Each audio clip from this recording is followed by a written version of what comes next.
પોરબંદર શહેરમાં મધમાખીઓના ઝુંડ દ્વારા અનેક રાહદારીઓ તથા વાહન ચાલકોને ડંખ મારવાનો બનાવ સામે આવ્યો છે। શહેરના માઘવાણી કોલેજથી એકતા ગ્રીન સિટી તરફ જતા રસ્તા પર મધમાખીઓ દ્વારા અંદાજે 30 જેટલા લોકો પર ઓચિંતો હુમલો કરતા રાહદારીઓ તથા વાહન ચાલકોમાં નાસભાગ જોવા મળી હતી।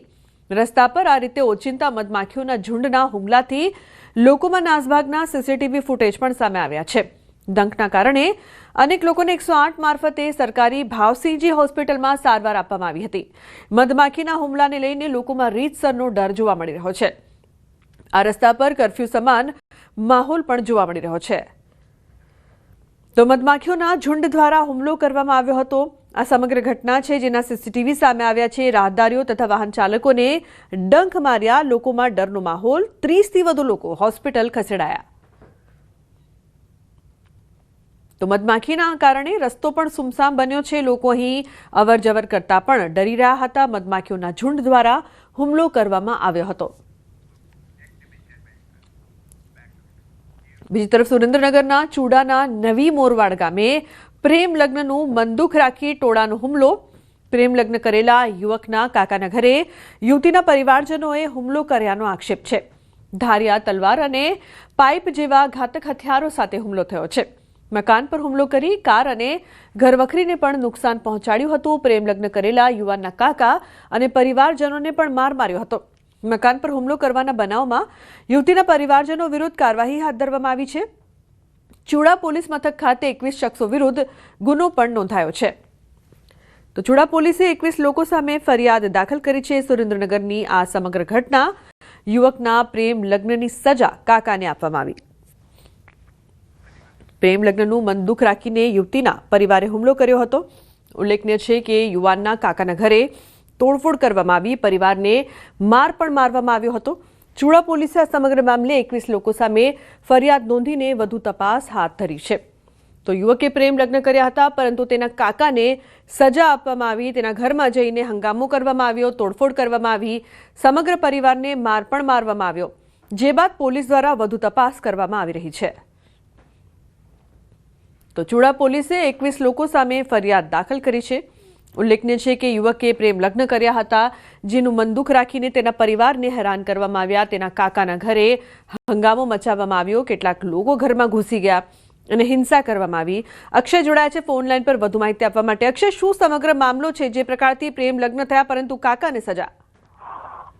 જી, ચોક્કસથી વાત કરવામાં તો ચૂડા તાલુકાનું જે નવી મોરવાડ ગામ છે ત્યાંનો એક યુવક છે જેને પ્રેમ લગ્ન થોડા દિવસ પહેલા ભાગીને કર્યા છે અને હાલ એનો પરિવાર છે તે વતન પોતાના ગામ પરત આવ્યો હતો। જે મનદુખને લઈને યુવતીના પરિવારજનો છે અંદાજે 20 થી વધુ લોકોના ટોળા દ્વારા જે યુવક છે પ્રેમ લગ્ન કરનાર તેના કાકા અને તેના પરિવારજનોને માર મારવા માટે ધોકા, ધારિયા, પાઇપ સહિતના હથિયારો સાથે ધસી આવ્યા હતા અને મારામારી બાદ જે ઘર વખરી તેમજ કાર છે એમાં મોટા પ્રમાણમાં નુકસાન કરીને તમામ લોકો છે એ ફરાર થઈ ગયા હતા। આ મામલે હાલ 21 શખ્સો વિરુદ્ધ ચૂડા પોલીસ મથકે ફરિયાદ નોંધવામાં આવી છે।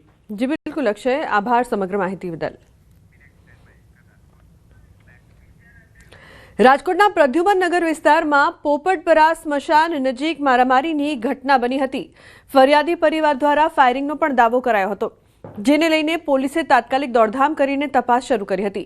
જોકે પ્રાથમિક તપાસમાં ફાયરિંગનો કોઈ પુરાવો મળ્યો નથી। ઘટના માત્ર મારામારીની હોવાનું સામે આવ્યું છે। શહેરની અમૃતધારા સોસાયટીમાં બે પાડોશીઓ વચ્ચે ઝઘડો થયો હતો। પાર્કિંગ સહિતની બાબતે ચાવડા પરિવાર અને રાઠોડ પરિવાર વચ્ચે વિવાદ ચાલતો હતો। શનિવારે બંને વચ્ચે મારામારી થઈ હતી। આ મારામારીમાં ઇજાગ્રસ્ત સંજય રાઠોડે ગોવિંદ ચાવડા સહિતના લોકોએ હવામાં ફાયરિંગ કર્યાનો આક્ષેપ કર્યો છે। ઘટનાની જાણ થતાં ડીસીપી રાકેશ દેસાઈ અને ક્રાઇમ બ્રાન્ચની ટીમ સ્થળે પહોંચી હતી। પોલીસે ઇજાગ્રસ્ત સંજય રાઠોડ સહિતના લોકોના નિવેદન નોંધ્યા છે।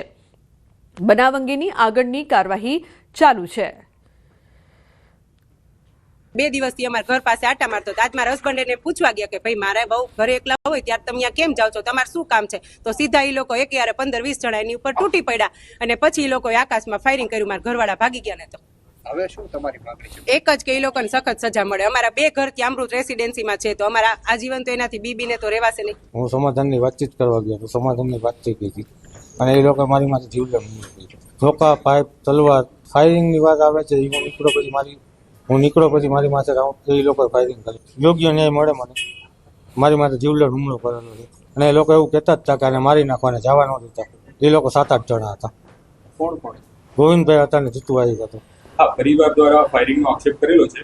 અત્યાર સુધી પોલીસે સ્થળની પણ વિઝિટ કરી છે અને પ્રાથમિક રીતે અત્યારે ફાયરિંગની કોઈ ઘટના થઈ હોય પુષ્ટિ મળી નથી. પ્રાથમિક ફરિયાદી જે છે સંજયભાઈ રાઠોડ, જેને ઈજા પહોંચી છે, એની પ્રાથમિક પૂછપરછ કરતા પાર્કિંગની બાબતે બનાવ બનેલો હોય એવું જણાવે છે. તો બીજી તરફ અમરેલી જિલ્લાના ફુલઝર ગામમાં થયેલી જૂથ અથડામણના પડઘા સુરતમાં પડ્યા છે. આક્ષેપ છે કે પાટીદારો પર અસામાજિક તત્વો દ્વારા હિચકારો હુમલો કરાયો હતો. સુરત ખાતે પાટીદાર સમાજની મીટિંગ યોજાઈ હતી. મોટી સંખ્યામાં પાટીદાર સમાજના આગેવાનો, યુવાનો અને વડીલો ઉપસ્થિત રહ્યા હતા. ઉલ્લેખનીય છે કે ફુલઝર ગામમાં જૂથ અથડામણ થઈ હતી અને આ ઘટનામાં ખોટી રીતે પાટીદારો સામે કેસ કરાયાના આક્ષેપ કરવામાં આવ્યા છે. જેથી પાટીદાર સમાજ ન્યાયની માંગ સાથે થયો સુરતમાં એકત્રિત અને ન્યાય માટે આંદોલન સ્વરૂપે સુરતથી પાટીદારો રેલી રૂપે ફુલઝર ગામ સુધી જશે.